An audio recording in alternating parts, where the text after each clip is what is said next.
தமிழகத்தில் வந்து உங்களுக்கு பாரதிய ஜனதா கட்சிக்கு நிறுத்துவதற்கான ஆட்கள் இல்லாத காரணத்தால் தான் நீங்கள் வந்து ஆளுநராக இருக்கின்ற மேடம் தமிழிசை அவர்களை ராஜினாமா செய்ய வைத்து விட்டு இங்கே வந்து வேட்பாளராக நிறுத்துறீங்க. நாங்கள் வந்து அவரை மாதிரிலாம் 20,000 புத்தகங்கள் படிக்கலை. ஏதோ எங்களுடைய அளவிற்கு நாங்கள் திராவிட இயக்க வரலாறுகளையும் மக்களின் நலன் சார்ந்த வரலாறுகளையும் இன்றைக்கு வந்து அண்மையில் கூட ஒரு சிவில் தேர்தலில் எங்கள் பகுதி நாகப்பட்டினம் திருவாரூர் அந்த பகுதிகளிலிருந்து கிட்டத்தட்ட 10-12 பேர் சிவில் நீதிபதியாக வந்திருக்கிறார்கள்.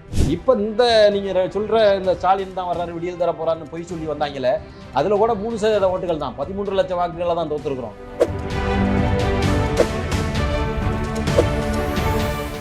நடைபயணத்தை நடக்கிறோம், ஒரு போராட்டத்தை நடத்துகிறோம்னா மக்களுக்கினுடைய தேவை சார்ந்து, மக்களுடைய உணர்வுகள் சார்ந்து, நீட் தேர்வை ரத்து செய்யறதுக்காக நடைபயணம் நடந்திருந்தாருன்னா பாராட்டலாம். அதிமுகவினுடைய வளர்ச்சி கம்யூனிஸ்ட் இயக்கங்கள் வந்து காணாமல் போயிடுச்சு. நம்ம வந்து இல்லைன்னு சொல்ல முடியாதுன்னு.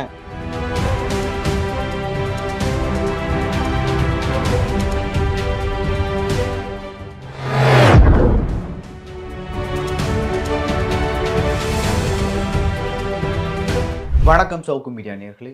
இன்று நம்மோடு இணைந்திருப்பவர் அதிமுகவின் செய்தி தொடர்பாளர் மற்றும் வழக்கறிஞர் காசிநாத பாரதி அவர்கள். சார் வணக்கம். வணக்கம் சார். தேர்தல் வந்து அந்த ஃபீவர்னு சொல்லுவாங்க, காய்ச்சல், தேர்தல் காய்ச்சல்னு சொல்லுவாங்களா, அது ஆரம்பிச்சிருச்சு. தொடர்ந்து வந்து அரசியல் தலைவர்கள் மாறி மாறி குற்றச்சாட்டை சொல்கிறாங்க. தமிழ்நாடு பாஜக தலைவர் அண்ணாமலை அவர்கள் என்ன சொல்லியிருக்காருன்னா, கோட்டாவில் தான் உள்ளே வந்தார் அப்படின்னு சொல்லிட்டு செங்கை ராமச்சந்திரன் அவங்களை பார்த்து கேட்டிருக்காரு. இது வந்து பல தரப்பிலும் வந்து எதிர்ப்பு வருது. எப்படி வருதுன்னா, கோட்டாவில் போனார், காலேஜில் சேர்ந்தார் என்ற விஷயம் வந்து உண்மையாக இருந்தாலும் என்ன தவறு இருக்குது அப்படின்னு சொல்லிட்டு என் பாயிண்ட் ஆஃப் வியூ நான் அப்படி தான் பார்க்குறேன். படிக்கிற விஷயத்தில் யார் எப்படி போனா என்ன அப்படின்னு ஒரு விஷயம் இருக்குல்ல, ஸோ போயிட்டாரு. ஸோ அதில் என்ன தவறு இருக்குது அப்படின்னு சொல்லிட்டு நான் கேட்குறேன். அவரோட கருத்து நீங்கள் எப்படி பார்க்குறீங்க? பொதுவாகவே அண்ணாமலை அவர்கள் ஒரு மாநில கட்சியினுடைய தலைவராக இருக்கலாம். ஆனால் மாநில கட்சியினுடைய தலைவராக இருப்பதற்கான தகுதி அவருக்கு இருக்கிறதா, இல்லை மாநில கட்சியினுடைய தலைமை பொறுப்பை வகிக்கின்ற அளவிற்கு பொறுப்பாக அவர் பேசுகிறாராங்கிறது முதல்ல பொதுமக்களுடைய பார்வைக்கு விட்டு விடுகிறேன். ஏன்னா வந்து அவர் ஐபிஎஸ் ஆஃபீஸராக இருந்தவர், அவர் திடீர் அரசியலுக்கு வந்தவர். இப்போ என்னை எடுத்துக்கிட்டிங்கன்னா, நான் 1993 மறுமலர்ச்சி திமுகவில் ஒன்றிய செயலாளர் இருந்து 97 ஒன்றிய செயலாளர் இருந்து, அப்படி நம்ம கிட்டத்தட்ட என்னுடைய அரசியல் இதுங்கிறது 25 வருடங்களுக்கு மேலாகிவிட்டது. ஆனால் இவர் வந்து அரசியலுக்கு திடீரென்ற வந்தவர். சரி, கோட்டாவில் சிங்கை ராமச்சந்திரன் வந்தார் என்று சொன்னால், இந்த கத்துக்குட்டி அண்ணாமலை இவர் முதல்ல எதில் வந்தார்? யூபிஎஸ்சி தேர்வில் 244வது இடத்துல ஓபிசி கோட்டாவிலே ஐபிஎஸ் ஆஃபீஸர் ஆனவர் தான் இதே அண்ணாமலை. நாங்கள் என்ன கேட்குறோம், முதலாவதாக நீங்களே வந்து கோட்டாவில் வந்த நீங்கள், ஓபிசி இதில் வந்த நீங்கள், முதல்ல திராவிட இயக்கத்தை பற்றியும் தமிழகத்திலே திராவிட இயக்கம் இடஒதுக்கீட்டுக்கு போராடிய வரலாறுகளை பற்றி நான் 20,000 புத்தகம் படித்து விட்டேன் என்று பொய் சொன்னால் பார்த்தாது. ஒரு மனிதன் 100 ஆண்டுகள் வாழ்கிறான் என்று சொன்னால் 36,500 நாள் தான் உயிரோடு இருக்க முடியும். 20,000 புத்தகத்தை எப்படி ஒரு மனுஷன் படிச்சிருக்க முடியும்? இம்ப்ராபபிள் கண்டிஷனில் ஒரு பொய்யை வந்து மக்கள் கேட்குறாங்கங்கிறதுக்காக அவுத்து விடுகின்ற ஒரு தவறான முன்னுதாரணமாக இருக்கக்கூடிய அரசியல்வாதி வந்து அண்ணாமலை. 20,000 புத்தகம் படிக்கிறதுக்கு வந்து ப்ராபிலிட்டியே கிடையாது. அப்படி தவறுகளை மட்டுமே செய்து கொண்டு வரக்கூடியவர். அடுத்ததாக அவர் நடைபயணம் சென்றார். எதை வலியுறுத்தி நடைபயணம் சென்றார்? இப்போ ஒரு இடஒதுக்கீடு வேணும், சேர்சமுத்திர திட்டத்தை நிறைவேற்றணும், மக்களுக்கான அடிப்படை வசதிகள், இப்போ வேளாண்மை பாதுகாக்கப்பட்ட வேளாண் மண்டலமாக அமைக்கணும், இப்படி ஒரு கோரிக்கையை வலியுறுத்தி ஒரு நடைபயணம் செல்வது என்பது மிக இயல்பான ஒன்று, நேர்மையான ஒன்று, தேவையான ஒன்று. எதையும் வலியுறுத்தாமல் உன்னைய தலைவராக்கிக்கிறதுக்கு மட்டுமே நடைபயணம் ஒரு நபர் செல்கிறார் என்று சொன்னால், முதல்ல அவர் தலைவராக இருக்கிறதுக்கு தகுதி இல்லாதவர். முதல்ல திராவிட இயக்கம் 1900களிலிருந்தே வந்து வகுப்பாரி பிரதிநிதித்துவத்தை இப்போ கேட்டு போராடி 1922 பனகலரசர் ராமராய நிக்கார் என்று சொல்லுகின்ற பனகலரசர் தமிழகத்தினுடைய முதலமைச்சராக இருந்தபோது, ஆங்கிலேயர் பீரியடு இருந்தபோது இடஒதுக்கீடை முதலாக கொண்டு வரார். அது கூட இம்ப்ளிமெண்ட் ஆகிறது 1928 முத்தையா முதலியார் அவர்கள் அமைச்சராக இருந்தபோது தான் தமிழகத்தில் இடஒதுக்கீடு வந்து முதலாக வகுப்பாரி பிரதிநிதித்துவம் இந்தியாவிலேயே, தமிழகத்தில் இல்லை, இந்தியாவிலேயே முதல் முறையாக கொண்டு வரப்பட்டது. 1951 இடஒதுக்கீடுக்கான இதை வந்து பார்லிமெண்ட்டில் கொண்டு வருகின்ற போது தந்தை பெரியார் அவர்களுடைய, அது வந்து சப்சிக்வெண்ட்டாக அவங்க கேஸ் போட்டு அதை கேன்சல் பண்ணிட்டாங்க. அதை வந்து செண்பகம் துரைராஜன் வழக்குன்னு நீங்கள் கேள்விப்பட்டிருப்பீங்க. அதற்கு பிறகு தந்தை பெரியார் அவர்கள் முன்னெடுத்த போராட்டத்தின் காரணமாக 1951 முதலாவது சட்ட திருத்தம், இந்திய அரசியலமைப்பு சட்டத்தில் முதலாவது சட்ட திருத்தம் எதுன்னா இடஒதுக்கீடு கொண்டு வந்தவர் தந்தை பெரியார். அதை பற்றி பாராளுமன்றத்திலே பேசியவர் ஜவஹர்லால் நேரு அவர்கள். அப்படி இடஒதுக்கீடு வரலாறு. இந்த இடஒதுக்கீட்டின் மூலமாக இடஒதுக்கீட்டின் மூலமாக ஐபிஎஸ் பதவிக்கு வந்த அண்ணாமலை அந்த இடஒதுக்கீட்டுக்கு எதிரான இயக்கத்தின் தலைவராக இருந்து கொண்டு எதற்காக ஏன் இந்த இயக்கத்தில் இருக்கிறோம் என்ற அடிப்படை அறிவு கூட இல்லாமல் ஒரு அரசியல் இயக்கத்தை நடத்தி கொண்டிருக்கிறார். நாங்கள் என்ன கேட்குறோம், நீங்கள் நோட்டாவுக்கும் கீழே இருந்தீங்க, உங்களை தூக்கி சுமந்ததால் தான் நாங்கள் 25 தொகுதிகளில் அனைத்து இந்திய அண்ணா திராவிட முன்னேற்ற கழகம் 300 to 1000 வாக்குகளுக்குள்ள தோல்வி அடைந்தது. இல்லைனா ஆளுங்கட்சியாக வந்திருக்கும் அனைத்து இந்திய அண்ணா திராவிட முன்னேற்ற கழகம். இவர்களை எக்ஸ்ட்ரா பிட்டிங்காக தான் தூக்கி சுமந்தோம். அப்படி இருந்த உங்களுக்கு நோட்டாவுக்கும் கீழே இருந்த நீங்கள் இன்றைக்கி நோட்டாவுக்கும் மேலே. நான் முதல்ல கேள்வி கேட்குறேன், நீங்கள் ஏன் தேர்தலில் நிற்பதற்கு ஆர்வம் காட்டவில்லைன்னு எல்லா பத்திரிகைகளையும் படித்தோமே. மத்திய தலைமை அறிவுறுத்தியதுக்கு பிறகு தான் நான் தேர்தலில் நிற்கிறேன்னு ஏன் சொல்கிறீங்க? நீங்கள் தான் வெற்றி பெறுற அளவுக்கு வளர்ந்துட்டீங்களே, அப்போ ஏன் நிற்க வேண்டியானே? அப்போ நான் இல்லைங்கண்ணா, நான் தமிழ்நாடு ஃபுல்லாக பிரச்சாரத்துக்கு போகணுங்கண்ணா அப்படின்னலாம் சொல்லி பார்த்துருக்காரு, மன்றாடி பார்த்துருக்கிறார், நடக்கவில்லை. நீங்களே வேட்பாளராக இருங்கன்னு சொல்லிட்டாங்க. ஏன்னா நீ சொல்கிறீங்கள கட்சி வளர்ந்துட்டுன்னு, நீனே போய் கான்சிக்வன்ஸ் அனுபவிச்சிக்கங்கிற அளவில் தான் உங்களை இன்றைக்கி நிறுத்தி இருக்கிறார்கள். தமிழகத்தில் உங்களுக்கு பாரதிய ஜனதா கட்சிக்கு நிறுத்துவதற்கான ஆட்கள் இல்லாத காரணத்தால் தான் நீங்கள் ஆளுநராக இருக்கின்ற மேடம் தமிழிசை அவர்களை ராஜினாமா செய்ய வைத்து விட்டு இங்கே வேட்பாளராக நிறுத்துறீங்க.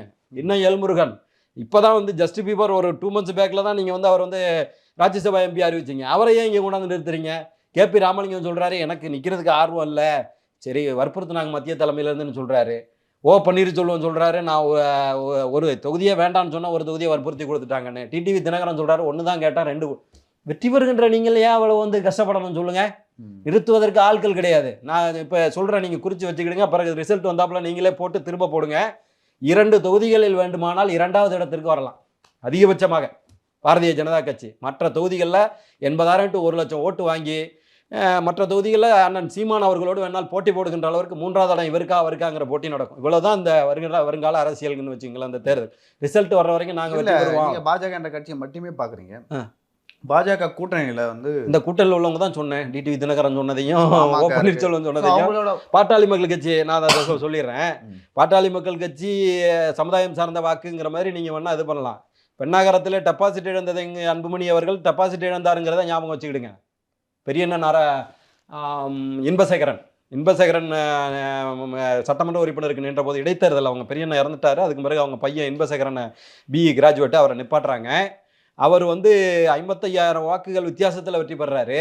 அந்த தேர்தலில் 3வது இடமல்ல, டெபாசிட் இழந்தவர் அன்புமணியா இல்லை பாமக கேண்டிடேட்டான்னு எனக்கு சரியாக ஞாபகம் இல்லை. என்னுடைய ஞாபகம் சரியாக இருக்கும் என்றால் அன்புமணி அவர்கள் அந்த தொகுதியில் 65% வன்னியர்கள் இருக்கின்ற தொகுதி பெண்ணகரம் தொகுதியிலே டெபாசிட் இழந்தது பாட்டாளி மக்கள் கட்சி. அதனால என்றைக்கும் வெகுஜன மக்களினுடைய விருப்பத்திற்கு எதிராக ஒரு இயக்கம் நடக்கிறது என்று சொன்னால், ஒரு கூட்டணி அமைகிறது என்று சொன்னால், உதாரணம் மக்கள் நல கூட்டணியை சொல்ல முடியும்.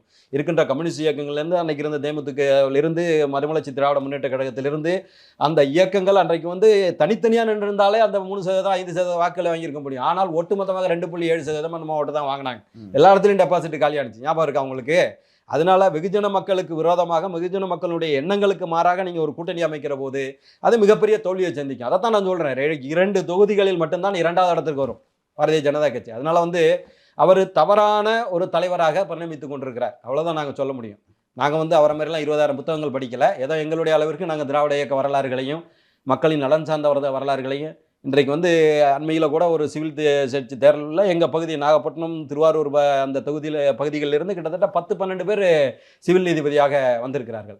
என்னுடைய ஜூனியர் அன்பழகன் சொல்லி விழுப்புரம் கள்ளக்குறிச்சி மாவட்டத்திலேருந்து இதாக வந்திருக்காங்கன்னா, ஒரு எளிய வறிய குடும்பத்திலேருந்து வர்றாங்கன்னா, நாங்கள் அனைத்து இந்திய அண்ணா திராவிட முன்னேற்ற கழகம் கொண்டு வந்த இடஒதுக்கீடு. இன்னமும் குறிப்பாக அவங்களுக்கு சொல்வதாக இருந்தால், இந்த இவர்கள் சார்ந்த கொங்கு வேளாள கவுண்டர் சமுதாயம் எப்சியில் இருந்துச்சு, ஃபார்வர்டு கேஸ்டில் இருந்துச்சு. அதை கோவை செழியன் என்று நினைக்கிறேன், கோவை செழியன் பாராளுமன்ற உறுப்பினராக இருந்தபோது புரட்சித் தலைவர் எம்ஜிஆர் அவர்கள் கொண்டு வந்தார். இவங்களை பிசிக்கு மாற்றினாங்க. பிசி இடஒதுக்கீடுக்கு கொண்டு வந்தவர் புரட்சித் தலைவர் எம்ஜிஆர். அதை போராடி பெற்றவர் கோவை செழியன். என்ன அப்படிப்பட்ட வரலாறுகள் எல்லாம் இருக்குது. அதனால் பாரதிய ஜனதா கட்சி அவங்க வேணால் தேர்தல் ரிசல்ட் வர்ற வரைக்கும் நான் ஃபஸ்ட் இடம் 3வது இடம்னு சொல்லலாம். இன்றைக்கும் எங்களுடைய பகுதியில் ஒரு இந்த செயல்வீரர் கூட்டம் நடத்துகிறோன்னு சொன்னால் ஒரு 2,000 பேரை ஜஸ்ட் 1 hour 2 hourல கூட்டுறோம். அனைத்து இந்திய அண்ணா திராவிட முன்னேற்ற கழகத்தினுடைய கட்டமைப்பு அப்படி 2,000-3,000 பேரை ஒரு திருமண மண்டபத்தில் கூட்டுறோன்னா அதுக்கான கட்டமைப்பு அந்த அளவுக்கு இருக்கிறது. ஆனால் இன்றைக்கு பாஜகவினுடைய நீங்கள் கூட்டத்துக்கு எதுக்காக இவங்களை அனுப்பி பாருங்கள், 300 பேர் 200 பேருக்கு ஒரு வாரம் போராடி இருப்பாங்க. இதுதான் இன்றைக்கி இருக்கிற கலை யதார்த்தம். முன்ன என்ன பண்ணிக்கிட்டு இருந்தாங்கன்னா ரோட்டு ஓரத்தில் போகிறவங்களாம் என்ன ஒரு 5 நிமிஷம் வந்து நின்றுட்டு போங்கண்ணே, மீட்டிங் நடக்குதுன்னு கொஞ்சம் கூட்டத்தை காட்டணும்னு கூப்பிடுவாங்க. இப்போ அந்த அளவுக்கு இல்லை, அவ்வளோதான் சொல்ல முடியும். சரிங்க சார். இப்போ நேற்றைய தினம் வந்து வேட்புமனு தாக்கல் செய்யப்படும்போது ஒரு எப்படி சொல்றது, ஒரு நிகழ்வு, ஒரு இன்சிடென்ட், ஒரு கைகலப்பு, ஒரு ஒரு பரபரப்பு, வாக்குவாதம் வாக்குவாதம் வாக்குவாதம் சொல்லலாம் அந்த விஷயத்தை. அது சரியான வார்த்தைனா வாக்குவாதம். அதிமுக மற்றும் திமுக வேட்பாளர்கள் வேட்புமனு தாக்கல் செய்யும்போது நடந்தது. ஏன்னா நல்ல நேரம் முடிஞ்சிடும், நாங்கள் தான் முதல்ல பண்ணணும். இப்போ நேற்றைய தினம் எல்லாமே பண்ணுறதுக்கு காரணம் வந்து அதை நல்ல நேரம் தான். ஓகே, அப்படி இருக்கும்பொழுது சேகர் பாபு அவர்கள் வந்து மாவட்ட செயலர் ராஜேஷ் வந்து திட்டினார், கடுமையான வார்த்தையில் திட்டினார். எப்படி பார்க்குறீங்க நீங்கள் சேகர் பாபு அப்படி ரியாக்ட் பண்ணதை? அங்கே நடந்த சம்பவம் வந்து இல்லை, அவங்க வந்து நாங்கள் டோக்கன் முன்ன வாங்கிட்டோம்னு சொல்கிறாங்க. ஆனால் அவர்கள் வந்து முன்பே வந்து விட்டார்கள் திராவிட முன்னேற்ற கழகத்துக்காரர்கள். ஆனால் வேட்பாளரை வந்து வரல. கலாநிதி வீராசாமி வருவதற்கு எலைட் பண்ணாங்க. எங்கள் வேட்பாளர் வந்துட்டார். அடுத்து வந்து எல்லாருமே சேரில் உட்காந்துக்கிட்டு இருக்காங்க. ஜெயக்குமார் வர்றாரு, முன்னாள் அமைச்சர் ஜெயக்குமார் அவர்கள் வர்றாரு. அவங்க வர்றபோது அவர் ஒரு சபாநாயகராக இருந்தவர், அவரும் அமைச்சராக இருந்தவர். அவரும் 6 முறை 7 முறைக்கு மேலே ஜெயிச்சவர் ராயபுரம் தொகுதியில். 25-30 வருடங்களாக சட்டமன்ற உறுப்பினராக இருப்பவர். புரோட்டோக்கால் படி ஒரு அமைச்சர் முன்னாள் அமைச்சர் வர்றாங்கன்னா அவங்களுக்கு ஒரு சேர் போடணும். அவங்க வந்து பின்னால் நின்றுட்டு இருக்கிறாங்க. இவர் வந்து சிட்டிங் அமைச்சராக இருக்கிறதுனால சிட்டிங்கில் உட்காந்துக்கிட்டு, அடுத்து நீங்கள் 9ஆம் நம்பர் டோக்கன் வாங்கியிருந்தா கூட வேட்பாளர் வந்திருக்கணும். வேட்பாளர் வரலன்னா வந்து யார் வேட்பாளர் வந்து நிற்கிறாங்களோ அவங்களுக்கு இடம் விடுறது தான் நாகரிகம், அடிப்படை அரசியல் தாத்பரியம். அதை விட்டு அதை கேட்குறாங்க. அப்படிங்கிற போது எங்கள் வேட்பாளர் வந்து வெயிட்டிங்கில் இருக்கார். அதை கேட்குறாங்க. அதை கேட்குற போது RS ராஜேஷ் அவர்களை ஒருமையில் நீ நிறுத்தியா போயா வாயாங்கிற மாதிரியெல்லாம், அந்த மாதிரியெல்லாம் வந்து அந்த அது பொதுவாகவே திராவிட முன்னேற்ற கழகத்துக்காரர்களுக்கே உள்ள மனநிலை. ஓசி பிரியாணி கேட்பது, பியூட்டி பார்லரில் பூந்து அடிப்பது, கட்சிக்காரனையே போட்டு தள்ளுவது. போன வாரத்தில் கூட வண்டலூர் பிரசிடென்ட் அந்த பேரூராட்சி தலைவர் 6ஆம் தானே போட்டது. அதாவது அவர்களுக்கு அதிமுகலாம் அப்படி நீங்கள் கேள்விப்பட முடியாது. அதில் உச்சபட்சமாக அமைச்சரை கூட பசுமன் தாகிருஷ்ணனை போடலையா? அரசியலுக்குள்ளார மாற்றுக் கட்சின்னா சரி, அது அவர்களுக்கும் அந்த மனிதாபிமானங்கிறதுக்கெல்லாம் ரொம்ப தூரம். அதனால வந்து அதைத்தான் நான் சொல்ல முடியும், வேற ஒன்றும் சொல்ல முடியாது. ஏன்னா ஜெயக்குமார் அண்ணன் அவர்கள் வந்து ஒரு முன்னாள் அமைச்சர், சபாநாயகராக இருந்தவர். இல்லை, அதிமுக ஆளும் கட்சியாக இருக்கும்போது இந்த மாதிரி சம்பவங்கள் நடந்ததில்லை. இல்லை, எனக்கு தெரிஞ்சு நான் அந்த மாதிரி எங்கேயாவது ஒரு சில இருப்பாங்க. எல்லா கட்சியிலையும் சட்டவிரோத சமூக விரோதம், ஏன்னா 2 கோடி பேர் இருக்காங்கன்னா அதில் ஒரு சில பேர் இருக்கலாம். ஆனால் நாகரிகமாக பேசுங்கன்னு சொல்கிறதுக்கும் பிறகும் தவறாக தான் பேசுகிறார் RS ராஜேஷ் அவர்கள். அவர் ஒரு மாவட்ட செயலாளர் இருக்கிறவர், சட்டமன்றத்துக்கு போட்டியிட்டவர். அவரை போய் அந்தளவுக்கு பேசக்கூடாது, முறை கிடையாது. மக்கள் பார்த்து கொண்டிருக்கார்கள், மக்கள் முடிவு செய்வார்கள். சரிங்க சார். ராமநாதபுரம் தொகுதி வந்து இப்போ ஒரு முக்கியமான தொகுதியாக பார்க்கப்படுகிறது. OPS அவர்கள் வந்து அங்கே போட்டியிருக்கிறார். எப்படி பார்க்குறீங்க? அதே போல் அவர் போட்டியிடும் தொகுதியில் வந்து இன்னும் ஒரு 4-5 பன்னீர்செல்வம் என்ற பேரில் வந்து போட்டிடுறாங்க, வேட்புமனு தாக்கல் செஞ்சுருக்காங்க. ஆக்சுவலாக நிறைய பேர் என்ன சொல்கிறாங்க, அதிமுக தான் இதை பண்ணுது அப்படின்னு சொல்லிட்டு பரவலாக ஒரு தகவல் போராட்டம் பண்ணுறாங்களா என்ன? நீங்கள் வரங்க டெபாசிட் வாங்குறதுக்கே போராடவே. ஆமாங்க, 3ஆவது இடத்துக்கு வரக்கூடிய ஒரு நபரை நம்ம கேள்விப்பட்டிருக்கிறோம். பிரபாகரன், வேலுப்பிள்ளை பிரபாகரன் அவர்கள் வந்து அவரை மாதிரியே 8 பேர் இருப்பாங்க. படிச்சிருக்கிறவங்க, அது உண்மையாக போய் நமக்கு தெரியாதுன்னு வைங்களேன். 8 பேர் அவரை மாதிரியே இருப்பாங்க, எல்லாரையும் திசை திருப்புறதுக்காக பண்ணுவாங்க. அது மாதிரி எடுத்துக்கிட்டு இது என்ன காமெடி? அதையும் இதையும் கம்பேர் பண்ணுற போது காமெடியாக படுது. எப்படி இருந்தாலும் 3ஆவது இடத்துக்கு வர போகிறாரு, டெபாசிட்டுக்கு போராடுவார், டெபாசிட்டு வாங்குற லெவலுக்கு போராடுவார். நிச்சயமாக வாய்ப்பு கிடையாது. ஏங்க ஜெயிக்கிறதா இருந்தால் நான் சீட்டே கேட்கல, எனக்கு கொடுத்துட்டாங்கன்னு ஏங்க சொல்கிறாரு? என்ன? இல்லை OPS அவர்கள் வந்து அதிமுகவிலும் மிக முக்கியமான தலைவராக இருந்தார். அதிமுகவில் அம்மா அவர்களால் முதலமைச்சராக்கப்பட்டவர் தான், அதை யாரும் மறுக்கலையே. அப்படிப்பட்ட அதாவது அதை யாருமே மறுக்கலைங்க. நீங்கள் அனைத்து இந்திய அண்ணா திராவிட முன்னேற்ற கழகத்தினுடைய ஒருங்கிணைப்பாளராக இருந்தீர்கள். அப்போ அனைத்து இந்திய அண்ணா திராவிட முன்னேற்ற கழகத்தினுடைய தலைவர் நீங்கள் தான். நீங்கள் அந்த பணியை செஞ்சீங்களா? செவ்வனே செஞ்சீங்களா? இப்போ நீங்கள் 3000, 3200, 3400 பொதுக்குழு உறுப்பினர்கள் வந்து அவங்கள வந்து கட்சியை விட்டு எக்ஸ்பெல் பண்ணுறாங்க, இவரோட 4 பேர் 3 பேர் தான் நிற்கிறாங்க அப்படின்னு சொன்னால், இவர் அந்த கட்சிக்கு எதிராக தொடர்ந்து செயல்பட்டதால் தான். நீங்கள் சட்டமன்ற தேர்தல் 2021 அவ்வளோ பெரிய புரட்சித் தலைவர் அம்மா அவர்களுடைய இழப்புக்கு பிறகு ஒரு வாழ்வாச்சாவா போராட்டம், இந்த இயக்கத்தை நடத்தி செல்ல வேண்டிய, இந்த இயக்கத்தை தலைமையேற்று நடத்தி செல்ல வேண்டிய பன்னீர்செல்வம் தேனி சட்டமன்ற தொகுதியோடு நின்று கொண்டார். தங்க தமிழ்ச்செல்வம் அங்கே போட்டியிடுறதுனால பெரியகுளமா தேனி சட்டமன்ற தொகுதியோடு நின்று கொண்டார். வெளில வரல, எந்த தொகுதிக்கும் போகல. அன்றைக்கு இணை ஒருங்கிணைப்பாளராக இருந்த இன்றைய பிரதான எதிர்க்கட்சி தலைவர் எடப்பாடி கே பழனிசாமி அவர்கள் தான் தமிழ்நாடு முழுவதும் சுற்றுப்பயணம் செய்தார், தமிழ்நாடு முழுவதும் தேர்தல் பயணங்களை செய்தார், தமிழ்நாடு முழுவதும் பிரச்சாரங்களை செய்தார். அப்போ அந்த 77 தொகுதியை நாங்கள் வெற்றி பெற்றிருக்கிறோம் என்று சொன்னால் அது முழுக்க 100% வந்து எடப்பாடி புரட்சி தமிழர் எடப்பாடியார் அவர்களுடைய வெற்றி, அந்த 77ங்கிறது. அப்போ நீங்கள் உங்களுக்கு நான் என்ன சொல்லிக்கிறேன், நீங்களும் அவங்களும் ஒரே பதவியில் இருந்தபோது இன்னமும் ஒருபடி மேலே போய் சொல்லணும்னா அவருக்கு வந்து ஒரு 5% வாய்ப்புகள் கூடுதலாக தான் இருந்துச்சு. ஓபிஎஸ் அவர்களுக்கு. ஓபிஎஸ் அவர்களுக்கும் டிடிவி தினகரன் அவர்களுக்கும். ஏன்னா இவங்கள்ட்ட வந்து கட்சியை ஒப்படைச்சிட்டு போனாங்க. இப்படி எடப்பாடியார் அவர்களுக்கு யாரும் இப்படி எடுத்து இப்படி கொடுத்துட்டு போகல. அவராக போராடி தான் வந்திருக்காரு. என்ன டார்வின் தியரிப்படி வந்து சர்வைவல் இஸ் த பெட்டஸ்ட்னு சொல்ல முடியும். யாருக்கு வந்து தகுதி இருக்கிறதோ அது பிழைத்துக் கொள்ளும். ஆமாம், தகுதி இருக்கிறதா தப்பி பிழைக்கும்.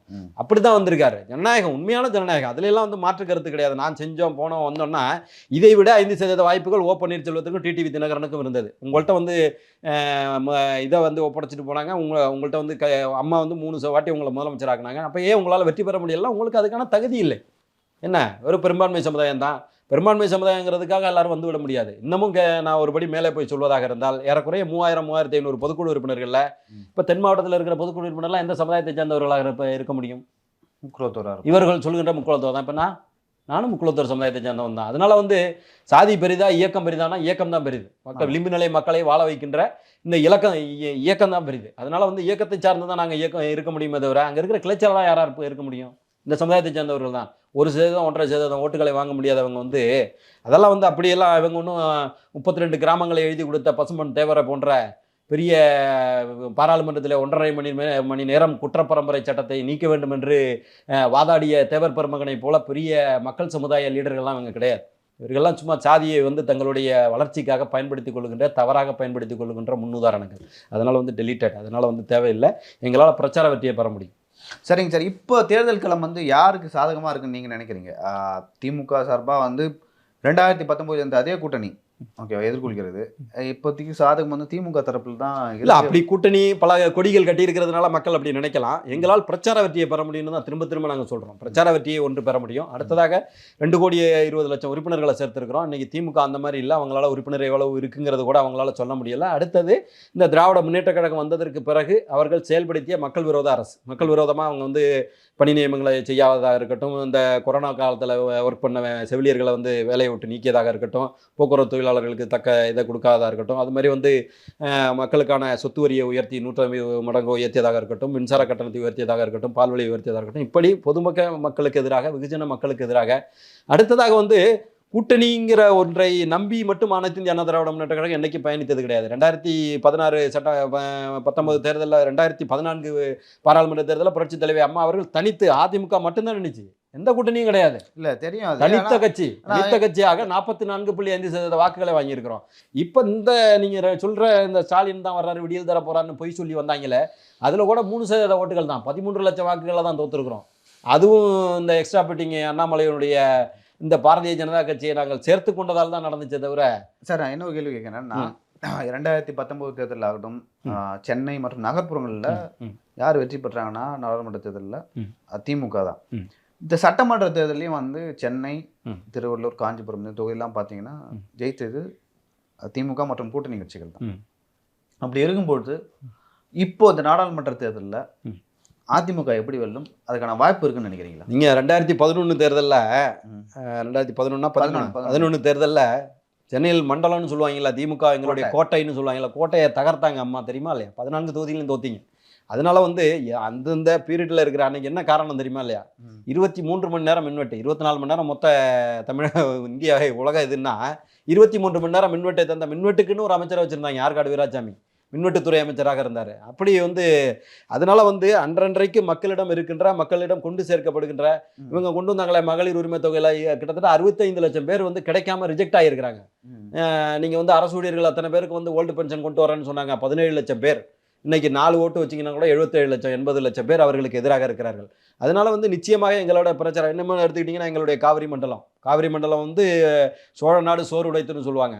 அங்கே அவங்களுக்கு வந்து காவிரி பிரச்சனையில் ஏறக்குறைய 22 நாட்கள் பாராளுமன்றத்தை முடக்கி அந்த 205 டிஎம்சியையும் காவிரி ஆணையத்தையும் உருவாக்குவதற்கு காரணமாக அமைந்தது அனைத்து இந்திய அண்ணா திராவிட முன்னேற்ற கழகம். யாரும் மறந்து விட மாட்டார்கள். அதை வந்து மீத்தன் திட்டத்திற்கு கையெழுத்து போட்டு கொடுத்து நான் டெல்டாக்காரன்னு சொல்லிட்டு ஏமாத்து வேலையை செய்யாமல் மீத்தன் திட்டத்துக்கு கையெழுத்து போட்டது நீங்கள். அதை வந்து பாதுகாக்கப்பட்ட வேளாண் மண்டலமாக அறிவித்தவர் எடப்பாடியார், புரட்சி தமிழர் எடப்பாடியார்.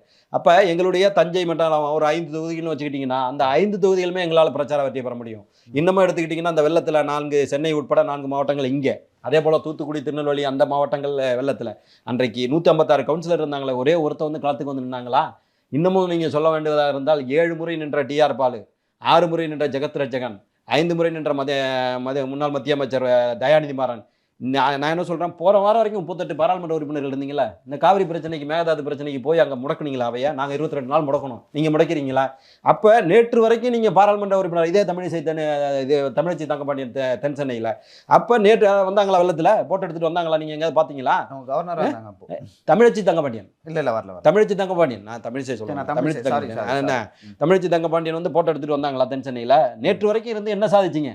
இப்போ நாளைக்கு எதுக்காக நிற்கிறேன்னு சொல்கிறீங்க? ஒரு காரணம் சொல்லணும்ல. நான் இந்த இதை வாங்கி தருவேன், அதை பெற்று தருவேன். நேற்று வரைக்கும் ஒன்றும் சீரோ, உனக்கு எதுவும் கொடுத்தானா கொடுக்கல, இனிமே அதான் செய்ய போகிறாங்கிற மாதிரி. அதனால வந்து எதை சாதிச்சீர்கள், எதுக்காக அங்கே போராட்டம் நடத்துறீங்க? அதைத்தானே எடப்பாடியார் கேட்டார் இதில் திருச்சி வேட்பாளர் அறிமுக கூட்டத்தில். ஒற்றை செங்கலை காட்டி ஏமாற்றி விட்டீர்கள், அதே ஸ்கிரிப்டை இந்த வாட்டியும் எடுத்துகிட்டு போயிடாதீங்க, செல்லாது, அது தேவையில்லை. நீங்கள் இப்போ போராட வேண்டிய இடம் அதுவா? பாராளுமன்றத்தை நீங்கள் முடக்கி இருக்கலாமே. நீட் தேர்வில் வந்து எங்களுக்கு தமிழகத்துக்கு விலக்கு கொடுன்னு கேட்டிருக்கலாமே. தமிழகத்திலிருந்து கிட்டத்தட்ட 14 மரணங்கள், நீட் தேர்வு மரணங்கள் நடந்து விட்டது. மக்களுடைய உணர்வுகளுக்கு எதிராக நீங்கள் வந்து நீட் தேர்வை திணிச்சிருக்கீங்க, செஞ்சிருக்கலாமே. அந்த நீட் தேர்வை யார் கொண்டு வந்தது? இன்னைக்கு காங்கிரஸ் பெரியக்கமாக இருக்கிற உங்களுடைய காங்கிரஸ் பெரியக்கம் தானே கொண்டு வந்துச்சு நீட் தேர்வை. நீட் தேர்வை யார் பாராளுமன்றத்தில் படித்தது யார்? இன்னைக்கு திராவிட முன்னேற்ற கழகத்தினுடைய சிட்டிங் அமைச்சராக இருக்கின்ற காந்தி செல்வன் தானே படித்தார், மத்திய இணையமைச்சராக இருந்தபோது. அப்போ எல்லாத்தையுமே மக்களுக்கு எதிராக செய்துவிட்டு நாங்கள் மக்களுக்கு எதை செய்ய போகிறோங்கிற மாதிரி நாடகம் ஆடிட்டு, என்ன 20,000 கோடி 30,000 கோடி சம்பாதித்து வைத்து விட்டு மக்களை ஏமாற்றுகின்ற வேலையை இனிமேல் செய்யாதீங்கன்னு தான் நாங்கள் சொல்கிறோம். இதை நாங்கள் மக்கள்கிட்ட கொண்டு போய் சேர்த்தோம்னாலே போதும், எங்களுக்கு எந்த கூட்டணியும் வேண்டியில்லை. என்ன இன்னமும் எங்களுக்கு புரட்சி கலைஞர் விஜயகாந்த் அவர்களுடைய தேசிய முற்போக்கு திராவிடர் கழகம், SDBI கட்சி, நிலை முபாரக் அவர்களுடைய SDBI கட்சி, இப்படி கூட்டணிகள், அதாவது கூட்டணியை விட அந்தந்த கிரைட்டீரியா தான் எடுபடும்னு சொல்ல வரேன். நம்ம வந்து 2019 அவங்க வெற்றி பெற்றாங்கன்னா அதை அந்த மாதிரி அந்த சூழல் அமையணும். இன்னைக்கான சூழல் வந்து அப்ப இருந்த அந்த பாஜக எதிர்ப்பலை, மோடி எதிர்ப்பலை இப்ப இல்லன்றீங்க. இப்ப திமுக எதிர்ப்பலை இருக்கு. மோடி அவங்க கிரைட்டீரியாவில கிடையாது. 3வது இருக்கு. ஓட்டமதியத்தில் 3 பேர் ஓடுறாங்கன்னா 3வது ஓடுறவன் 3வது இடத்துக்கு தானே வருவான். அதில் என்ன வெற்றி இருக்கு? 3வது இடத்துக்கு வர போறவங்களை பற்றி நம்ம பேச வேண்டிய அவசியம் கிடையாது. ஆக்சுவலாக இன்னைக்கு உணர்ச்சியாக வசப்பட்டு பேசிட்டதை தவிர நான் வந்து பொதுவாக பேசுறது கிடையாதுன்னு வச்சுங்களேன். ஏன்னா எனக்கு இருக்கிற அரசியல் அனுபவம் கூட அண்ணாமலைக்கு கிடையாது. அவர் வேணா IPS ஆஃபீஸராக இருந்துட்டு வந்திருக்கலாம், அவருக்கு கிடையாது. அதனால வந்து வரலாறுகளை தெரிந்து கொண்டும் பேசுவதில்லை, பேசுவதெல்லாமே பொய்யா பேசுறது, பொய்கள் மட்டுமே வெற்றி பெற்று விடும் என்று நம்புவது. என்ன அப்போ இந்த அரசியலினுடைய இறுதி அத்தியாயம், அண்ணாமலையினுடைய இறுதி அத்தியாயம் ஏப்ரல் 19 தேர்தலே. ஆமாம், ஏப்ரல் 19, ஜூன் இது மே மாதமாக கவுண்டிங் வந்து ஜூன் 5 ஜூன் 5ஆம் தேதி வந்து இறுதி அத்தியாயம் அண்ணாமலைக்கு எழுதப்பட்டு விடும். அதனால் வந்து நம்ம அதை பற்றி பெருசாக பேசிக்க வேண்டியதில்லை. ஏன்னா நம்மளுடைய தராதரத்தை நம்ம குறைத்து கொள்ள வேண்டியதில்லை. ஏன்னா நம்மளுடைய அரசியல் பயணங்கிறது பல ஆண்டுகளாக, நான் அதை வந்து கர்வத்தின் அடிப்படையில் சொல்ல வரல. ஏன்னா மக்களுக்கு ஒரு நடைபயணத்தை நடக்கிறோம், ஒரு போராட்டத்தை நடத்துகிறோன்னா மக்களுக்கினுடைய தேவை சார்ந்து, மக்களுடைய உணர்வுகள் சார்ந்து. நீட் தேர்வை ரத்து செய்கிறதுக்காக நடைபயணம் நடந்திருந்தாருன்னா பாராட்டலாம். பண்ணியிருக்கீங்களா? அன்னைக்கு அவ்வளோ வெள்ளம் நடந்துச்சே, 30,000 கோடி 20,000 கோடி கேட்டாங்களே, 3 கோடி நீங்கள் உங்கள் 3 கோடி கூட உங்கள் ஒன்றிய அரசு கொடுக்கலையே, போராடி இருக்கலாமே.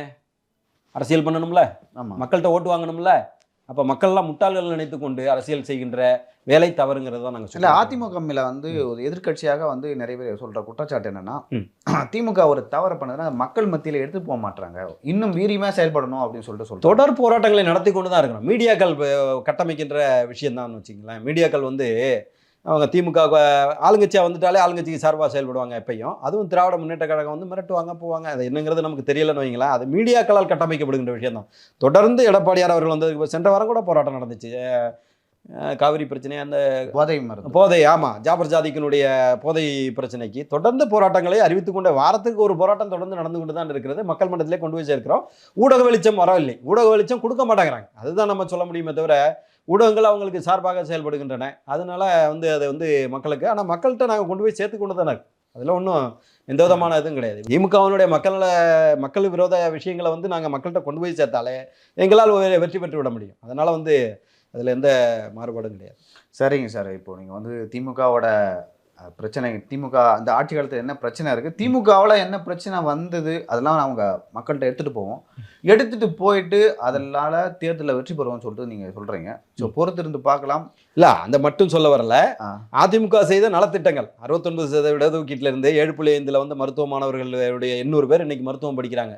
மருத்துவத்தை பற்றி கனவு கூட காண முடியாத மாணவர்கள் எளிய மாணவர்கள், வறுமையில் இருக்கக்கூடிய மாணவர்கள் எடப்பாடியார் கொண்டு வந்த திட்டத்தால் தான் அன்னைக்கு 22,000 ஏரிகளை ஏறிய இது தூர்வாரிய குடிமராமத்து நாயகன்கிற குடிமராமத்து திட்டம் நாங்கள் மக்களுக்கு செய்திருக்கிறோம். நாங்கள் தான் மக்கள்கிட்ட கொண்டு போய் முறையாக சேர்த்தோம்னாலே எங்களால் வெற்றி பெற்று விட முடியுங்கிற கருத்தை தான் நாங்கள் பதிய வைக்கிறோம். நாங்கள் 22 நாள் போராடின மாதிரி மற்ற பிரச்சனைகளுக்கும், கச்சத்தீவு பிரச்சனையிலேருந்து மற்ற பிரச்சனைகளுக்கும் நாங்கள் போராடுவோங்கிறத நாங்கள் சொல்லுகின்ற வாதம் மக்களிடம் எடுபடும். ஏன்னா பண்ணியிருக்கிறோம் ஏற்கனவே 22 நாட்கள். ஏறக்குறைய எங்களுடைய 38 பாராளுமன்ற ராஜ்யசபா லோக்சபா உறுப்பினர்களும் ஏறக்குறைய 15, 16 ஏறக்குறைய 51 பாராளுமன்ற உறுப்பினர்கள் அவையை வந்து 22 நாட்கள் முடக்கி இருக்கிறோம் தொடர்ந்து.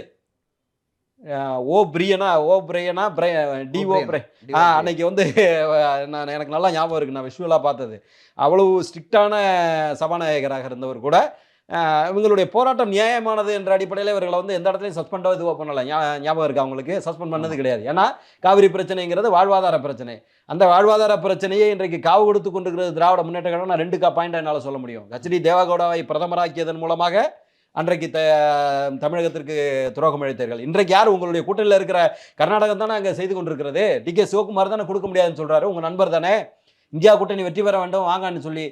வருகின்ற காலத்தில் இந்தியா கூட்டணி வெற்றி பெற்றால் காவிரி பிரச்சனை மொத்தமாக தஞ்சை டெல்டா மண்டலமே வந்து பாலைவனமாக மாறிவிடும். ஏன் இந்தியா கூட்டணி வந்தால் யார்? காங்கிரஸ் தானே. அங்கே மாநிலத்திலையும் காங்கிரஸ், மத்தியிலையும் காங்கிரஸ். என்ன ஆகும்? மேகதாது அணையை இம்மிடியேட்டாக அடுத்த ஒரு ஓரிரு வாரங்களுக்குள்ள போர்க்கால அடிப்படையில் கட்டி முடிச்சுட்டு போயிடுவாங்க. அப்போ ஒட்டுமொத்த டெல்டா மண்டலமும், டெல்டா மண்டலம் மட்டும் சொல்ல முடியாது. நீங்கள் வீராண ஏரியிலேருந்து சென்னை வரைக்கும் தண்ணி வருது. புரட்சித் தலைவர் எம்ஜிஆர் கொண்டு வந்த அற்புதமான திட்டம். என்னாகும்? ஒட்டுமொத்தமாக பாதி தமிழ்நாடு பாலைவனமாக மாறக்கூடிய சூழ்நிலைக்கு இந்தியா கூட்டணிக்கு அளிக்கின்ற ஒவ்வொரு வாக்கும் நம்மளை நோக்கி நாமே தற்கொலை செய்து கொள்வதற்கான முடிவுங்கிற அடிப்படையில் நான் வந்து மக்களுடைய கவனத்துக்கு நான் விட்டார். சரிங்க சார். இப்போ வந்து நம்ம எல்லா விருந்தினர்களையும் ஒவ்வொரு தொகுதி கேட்டுட்டு இருக்கேன், அங்கே வெற்றி வாய்ப்பு எப்படி இருக்கும் அப்படின்னு சொல்லிட்டு. இப்போ நாகப்பட்டினம் அந்த நாடாளுமன்ற தொகுதியில் வெற்றி வாய்ப்பு எப்படி இருக்குது? ஏன்னா அது கம்யூனிஸ்ட் கட்சிகளுக்கு கொடுத்துருக்காங்க. ஆமாம், கம்யூனிஸ்ட் கட்சிகளுடைய கோட்டைங்கிற அடிப்படையில் சொல்லுவாங்க முன்னையெல்லாம். இப்போ கம்யூனிஸ்ட் கட்சிகளுடைய பலம் வந்து விளிம்பு நிலை மக்களின் இயக்கமாகி அஇஅதிமுகனுடைய வளர்ச்சிக்கு பிறகு மக்களிடம், ஏன்னா அடிமட்ட மக்களுக்காக அந்த விலையில்லா ஆடு மாடுகள்லேருந்து பல்வேறு இதை கொடுத்ததுனால மக்கள்கிட்ட வந்து இன்றைக்கி வந்து அதிமுகவினுடைய வளர்ச்சி, கம்யூனிஸ்ட் இயக்கங்கள் வந்து காணாமல் போயிடுச்சு. அதை நம்ம வந்து இல்லைன்னு சொல்ல முடியாதுன்னு வைங்களேன். எங்களுடைய நாகப்பட்டினம் பாராளுமன்ற தொகுதியில் சுர்ஜித் சங்கரன் என்னுடைய நண்பர். அவர் MSW பிஹெச்டி முடித்தவர், மேன்பவர் இதில். அவர் வந்து பிரைவேட் எம்ப்ளாய்மெண்ட் இது நடத்தி, வேலைவாய்ப்பு முகாம் நடத்தி ஓரிரு மாதங்களுக்கு முன்பு கூட தலைஞர் சமுதாய கூடத்தில் நடத்தி ஏறக்குறைய 800 பேருக்கு, ஹூண்டாய் உட்பட பல்வேறு மிகப்பெரிய கம்பெனிகளுக்கெல்லாம் 800 பேருக்கு வேலைவாய்ப்பினை உருவாக்கியவர். அதே போல் வந்து கஜா புயல் டயத்தில் ஒட்டுமொத்த எங்களுடைய டெல்டா, அதுவும் வேதாரண்யம் வந்து அது அங்கே தான் கரையேறிச்சு கஜா புயல். ஒட்டுமொத்தமாக மரங்கள் இது பட்ட போது ஈத்தாமொழி என்று சொல்லப்படுகின்ற கன்னியாகுமரி மாவட்டத்தில் உள்ள ஒரு ஊர், அங்கே உள்ள தென்னங்கன்றுகள், அதுதான் வந்து எந்த ஹைபிரிட் அது என்னங்கிறது தெரியல, ஈத்தாமொழி. அந்த இதை வந்து தலைஞாயிறு ஒன்றியத்தில்னா ஒரு 40,000-50,000 ஓட்டுகள் உள்ள, ஏன் ஒரு 80,000-90,000 ஓட்டு உள்ள ஏரியா. அந்த ஒரு யூனியன் ஃபுல்லாகவே வீடு வீடாக நின்று 2.5 கோடி ரூபாய்க்கு மேலே. அவர் வந்து அவங்க அப்பா அம்மா வந்து எளிய குடும்பத்தை சேர்ந்தவர்கள். அவங்க அப்பா அம்மா 2 பேரும் சத்துணவு அமைப்பாளர் தான், ஒன்றும் அது கிடையாது. படிப்பின் மூலமாக மிகப்பெரிய அளவிற்கு இன்றைக்கு வெற்றி பெற்று அதை மக்களிடமும் கொண்டு சேர்க்க வேண்டும் என்று எங்களுடைய வெற்றியை இதை சொல்ல முடியும். நாங்கள் வந்து டிஆர் பாலுவை சொன்னேன், 7வது முறை நிற்கிறாரு, அடுத்தது 8வது முறை நிற்கிறாங்கன்னு சொல்லி. அந்த மாதிரிலாம் வர்க்க பரம்பரையாக எங்களுடைய வேட்பாளர்கள் பாருங்கள், யாராவது தமிழிசை சவுந்தரராஜன் போலவோ அண்ணாமலை போலவோ பேர் சொல்லக்கூடியவர்களாக இருக்கிறார்களா? எங்களை பொறுத்தவரை அனைத்து இந்திய அண்ணா திராவிட முன்னேற்ற கழகம் தான் வேட்பாளர். இரட்டை இலை தான் எங்களுடைய வேட்பாளர். இரட்டை இலை எங்கே நிற்கிதோ அங்கேயெல்லாம் வெற்றி பெறும். எளியவர்களுக்கு வாய்ப்பு கொடுக்கக்கூடிய ஒரு இயக்கம். யார் வேணாலும் வரலாம். இன்றைக்கி எனக்கு கூட ஒரு தன்னம்பிக்கையை இவ்வளவு தைரியமாகவும் தெம்பாகவும் பேசுகிறேன்னா எனக்கு கூட ஒரு வாய்ப்பு வரலாம், நாளைக்கு வரலாம். ஏன்னா வந்து என்ன, ஒரு கிளை செயலாளராக இருந்து இன்றைக்கு பொதுச் செயலாளராக மாறி மக்களோடு மக்களாக மக்களுடைய பிரச்சனைகளை தெரிந்ததால் தான் அவங்களுக்கு 7.5% கவர்னர் அன்னைக்கு கையெழுத்து போட மாட்டேன்ட்டார். ஆமாம், அது வந்து அரசாணை வெளியிட்டு ஜிஓவா, அதை வந்து சட்ட வல்லுநர்களோடு ஆலோசித்து ஜிஓவா வெளியிட்டு, பல்வாரிலால் புரோஹித்னு நினைக்கிறேன் அன்னைக்கு கவர்னர், எனக்கு ஞாபகம் இல்லை. அதை வந்து அதான் மக்களின் நலன் சார்ந்து திங்க் பண்ணணும். முதல்ல வந்து மக்களுக்காக செயல்படணும், மக்களின் நலன் சார்ந்து பொய் சொல்லி இது பண்ணக்கூடாது. 38 எம்பிக்கள் போன வாரம் வரைக்கும் என்னத்தை சாதிச்சாங்களோ? 0 தானே சாதிச்சது. அதே தான் வர்ற வாரமும் அவங்க ஜெயித்தார்கள். நாங்கள் ஜெயித்தோம்னா காவிரி பிரச்சனையில் காவிரி ஆணையம் வாங்கினது மாதிரி எங்களால் பெற முடியும். அதைத்தான் நாங்கள் மக்கள்கிட்ட கொண்டு போய் சேர்ப்போம். நிச்சயமாக நாகப்பட்டினத்தில் என்னுடைய நண்பர் சுர்ஜித் சங்கர் உட்பட 40 தொகுதிகளில் நாங்கள் வெற்றி பெறுவோம். சரிங்க சார், பொறுத்திருந்து பார்க்கலாம். உங்கள் நோக்கங்களும் எண்ணங்களும் வெற்றி பெற வாழ்த்துக்கள். நன்றி.